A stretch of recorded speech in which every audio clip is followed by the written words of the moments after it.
Ms Burnett-Wake, please. Thank you, Acting President. I rise to speak on the Drugs, Poisons, Controlled Substances Amendment Bill 2022. I will not be supporting this bill.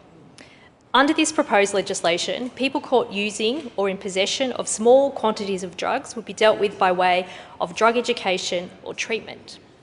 These people would be issued a drug education or treatment notice that directs them to engage with services and programs to address their drug dependence. Drug use and possession is a growing issue in Victoria. Just last Sunday, the Herald Sun reported drug-related injuries and assaults are again on the rise in Melbourne. The Salvation Army confirmed 3 people had died on the streets in a matter of weeks and warned there had also been a sharp rise in drug-related injuries and assaults in the city.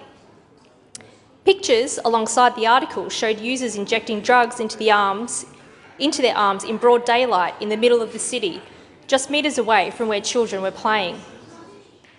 As a mother, these images were deeply concerning.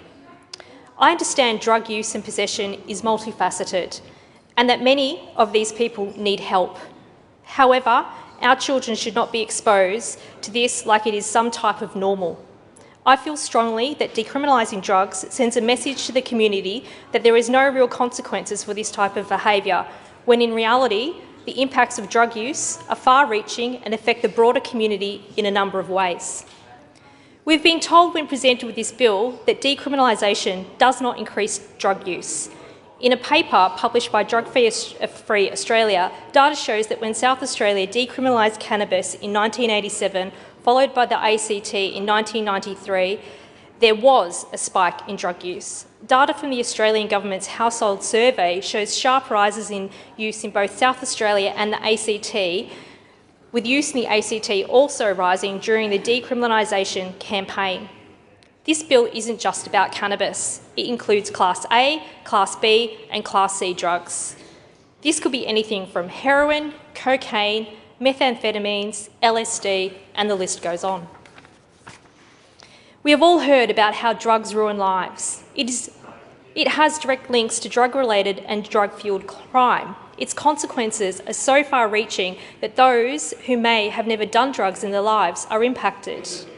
In my previous role at the Administrative Appeals Tribunal, I would assess character matters and I would hear evidence time and time again from witnesses on how drugs had torn apart families because of the dependency issues of their loved ones and the ongoing criminal behaviour directly related to drug dependency issues.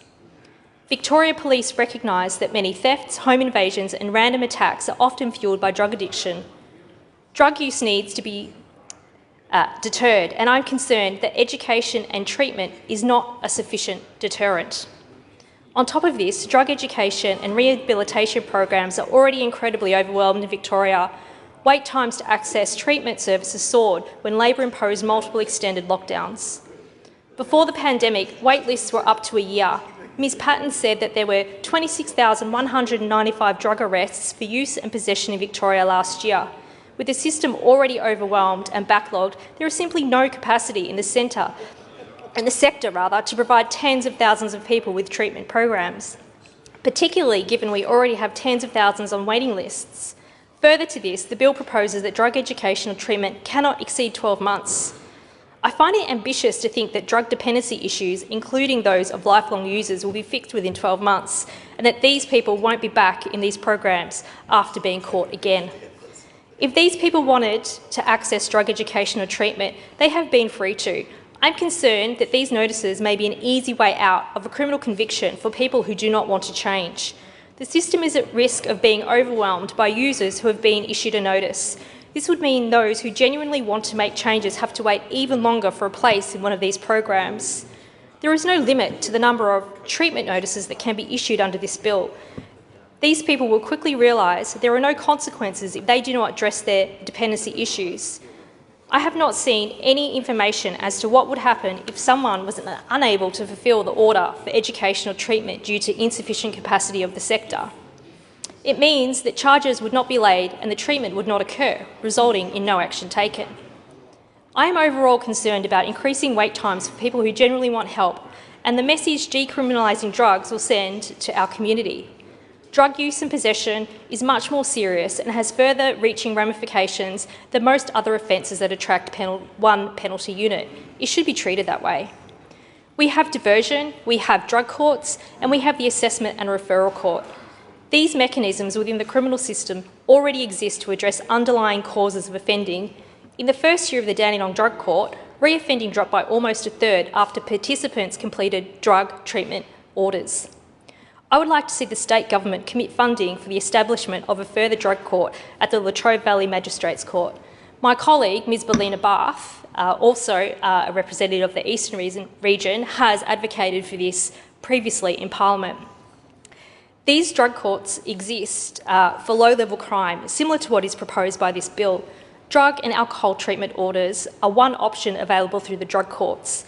The magistrate can require a person to seek support for their substance abuse issues. If it doesn't happen, a custodial sentence is considered. It makes absolute sense to continue rolling out these drug courts, particularly in Latrobe Valley Court, which services a large part of Gippsland and is known to have high levels of drug dependency.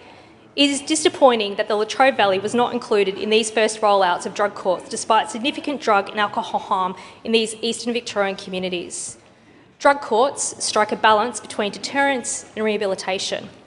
They do this without sending a message that drugs are acceptable. I do not support this bill.